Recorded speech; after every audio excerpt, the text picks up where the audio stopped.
my name is Benjamin. I've been a concept artist and illustrator for over 10 years.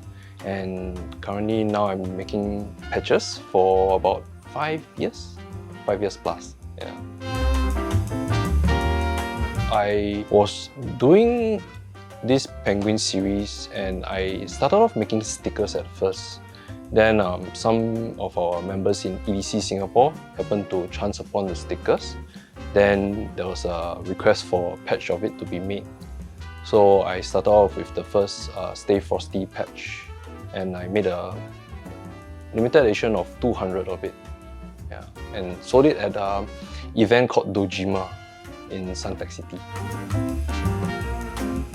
Oh, of course, when I was young, my dad, who had to work late very often because he works in the hotel industry, he came home with a penguin stuffed toy and he happened to place it beside me. And the next morning when I woke up, I saw this penguin and I fell in love with penguins ever since. So basically, this whole project is a combination of things I love, which is penguins, military, and mechs, robots. And it just came very naturally to me one day to combine these loves of mine to make something that has high contrast in terms of design, as in something really cute, yet what they're doing is very serious. And like, they are piloting a very realistic looking robot in a way, although the proportions are cute, but it's like cartoony thing on something so serious. I like this kind of contrast in design. I find it very appealing and fun. So the penguins are all pilots? Technically, yes, but they can also be on the ground fighting. What's the backstory? Yeah. The backstory is it's post-apocalyptical, so there's actually a very lack of resources. A lot of their design is actually based on our world, the humans' world, and there's no longer humans on the planet. So they're actually fighting something else, which I'm not going to reveal yet. Yeah. So they base a lot of their designs on our military, our cultures and stuff. And due to the lack of resources, they have very limited robots. So it's not like you have a whole army of robots going out. You have a team of 4 penguins and one of it will pilot the robot. The other 3 will be together with it at the side. So it really depends on how you want to build your team. You can have like supports or just all-out attack. Really depends on it. Okay, so it's so each squad is about 4 penguins. Yes, and one mech. Yeah. Okay. So the thing that I find interesting about this is it's the last I checked, right, penguins don't have fingers and thumbs. That's actually a very good point. I designed the rifle in a unique way whereby it actually has a first activation by pulling it against itself, and then the flipper pulls the trigger. So it makes sense to a certain point of view, but there's a bit of a suspension of disbelief, of course. But I kind of solved that part. So it's specially designed weapons? Yes. Everything is suited for them. It actually started off, I started it off as a project to slowly work towards a video game one day. Technically, it's still going towards that, just not sure when. Yeah, so everything is designed with a function in mind. Every class, every weapon, how they work together. There's a bit of a balance thing that I try to do to make it feasible, but yeah, it's a long road ahead. I guess there's a very close relationship with the military team and patches, as we know. So it kind of just fit in nicely. So like I mentioned earlier, that there was a kind of a demand from the local market to see the stickers in the form of patches. And somehow it just worked really nicely together. It looked great as patches because it's both military, it's cute, it's vibrant. So yeah, I think amongst all the mediums that they're on, patches are the most striking for them. Oh, not really. Actually, I mean, with regards to buying patches, it's pretty much what resonates with them, from what I understand. Like, for some of them, it's like they come from a certain culture. and this design resonates with them. For some, they come from a certain military background and this resonates with them. And sometimes it's just cute, they like it. Like a lot of girls like a specific design, I still can't figure out why. Yeah, sometimes it's just they want that particular design because it looks cool. Yeah, so there's actually a lot of reasons why people buy it, and it's not so much, there's actually no pattern that I can see.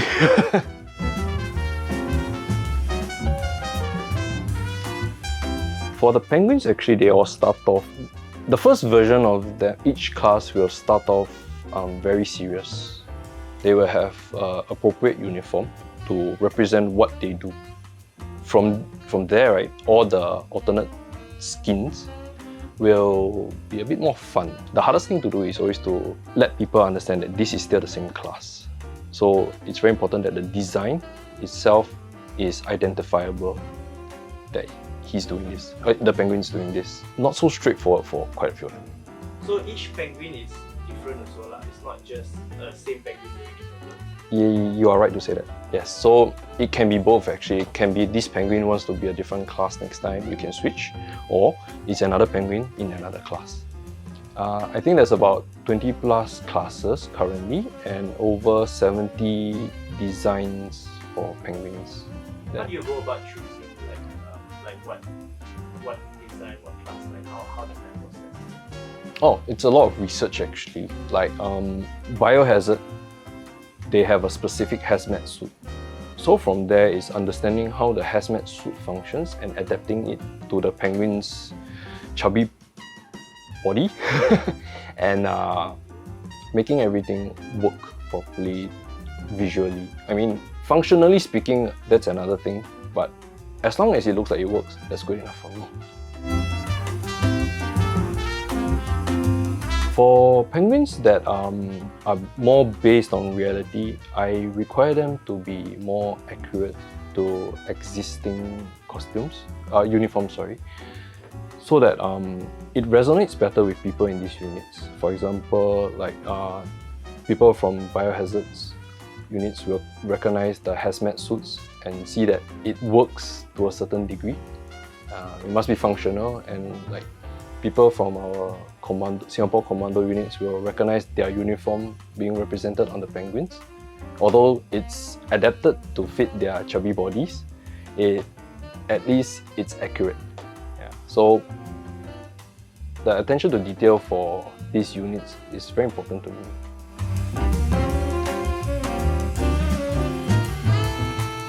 So how it works for me is penguins, the design of the penguins come first. So like I mentioned earlier, sketches first and then the full render. From there, I either make it straight like that for the standard edition penguins, or I actually design a frame around the penguins. So once this design is finished, the tricky thing is for woven patches, there's a limit of 12 colors in general. So I'm actually struggling with this every patch. And it really is fun because it shows how it requires a lot of creativity, what colors to substitute that allows it to represent two different colors. Because yeah, it's really limited and there's only so much things that you can do with 12. So you end up working very smart. And a lot of times it's give and take when it comes to patch making. There's certain things that cannot be done, then you need to find a workaround. But in general, once you're done with the 12 colors, from there you send it for production. Then there's a bit of back and forth for this, because sometimes the colors you choose, you may see it as one, but when it comes out it's another. The relationship between colors is also tricky. So there's a lot of refinement to do. It can go up to like 8 to 10 times back and forth. Yeah, it's a lot. And it's only till I find that I can't spot any mistakes that I give it the approval for full production. Then that's pretty much how we get our patches. Okay. You mentioned that there's like a standard series and limited series. Talk a bit about that. So generally, I split the patches into two major series. One is standard editions, which are things that you can buy off the shelf, technically, and limited editions, which are things that you need to catch. So in general, we make 200 for each design, each limited edition designs in general. There have been exceptions. Sometimes usually lesser, sometimes more.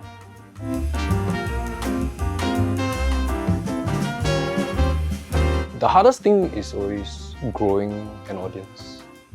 So we start off very humbly with just postcards and stickers. So we did manage to reach out to a few people, as in during the events, people found it cute and stuff. But in terms of like social media following was really hard.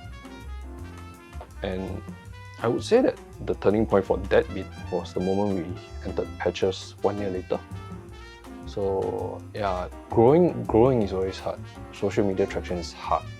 And at the start, it was a challenge to grow it. But yeah, these days, I try not to worry so much about that part and focus more on like expansion, like reaching out to different countries. How do I target different markets? Then the other biggest challenge was after we made our first Stay Frosty, the factory kind of didn't want to work with us anymore because I required too much. I asked for too much, as in it's very detailed work. It's very fine details, and I was very anal about it. I'm still am. It's just that I think they got used to it over time. But yeah, they actually wanted to stop doing any more patches and had to negotiate quite a bit with them. They kind of asked me to, hey, relax a bit. Yeah, but as you can see, a lot of the patches, I didn't really relax that much. Oh, definitely. There will always be, and I think it's just part of the game. Naysayers, nothing much I can think of right now, but oh yeah, actually I was at an event, then there was this guy asking another guy, hey, these are cute, you like them? And the fella replied, I don't like penguins. And I was like, okay, can, it's okay. I mean, that's fine, right? Everybody's entitled to like and don't like what they want. But yeah, a lot of people ask me why penguins, especially Singaporeans, like, because Singapore doesn't have penguins, so it's kind of a strange subject matter to do. So it's not so much a naysayer, just more like perfection. Yeah. But I probably would have made a lot more money if I did lions. Yeah, so yeah, I wanted to keep this project true to things I love, and that was very important to me. So far I've been pretty much on track.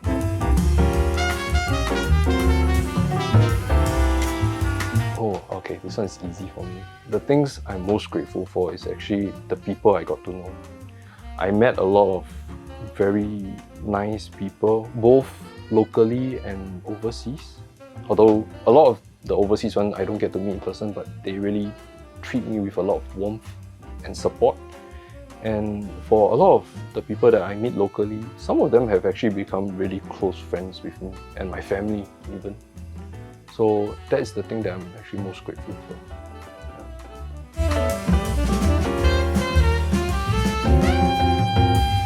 I kind of feel a bit of both. I'm actually stuck right in the middle. Zero, because I haven't really reached where I originally started out. I wanted to be when I started out. Not even close, in fact. But hero in a way that I'm happy that a lot of the Penguin commanders, the supporters, tell me that the penguins actually make them very happy. It brings joy when they see them, and this is something that I actually never anticipated as an artist, that I can make people happy. I can make their kids happy too. It became a very family thing for them, and I'm quite happy about it. And, it's heartwarming to receive messages like this. And some of them like say that I make Singapore proud, and it's just not something that I expect when I started doing this. So I'm very thankful for people that tell me these things. Did you regret starting this? No, actually, I was telling Pat earlier that I had this conversation with my wife the moment I sketched it on the sketchbook that she cannot let me stop. As in, she has to make sure that I keep going on, as in I don't stop myself from this, because I know that I can do something with this. I feel that this could be very important, at that point of time, something very important to me as an artist. Actually nothing. I'm pretty happy with how everything went thus far. I mean, of course, along the way there's challenges, there's a lot of hair pulling and with the production and everything, logistical issues, and COVID wasn't a help. But overall, all in all, I'm grateful for where I am. Yeah. It's been fun, right? So far.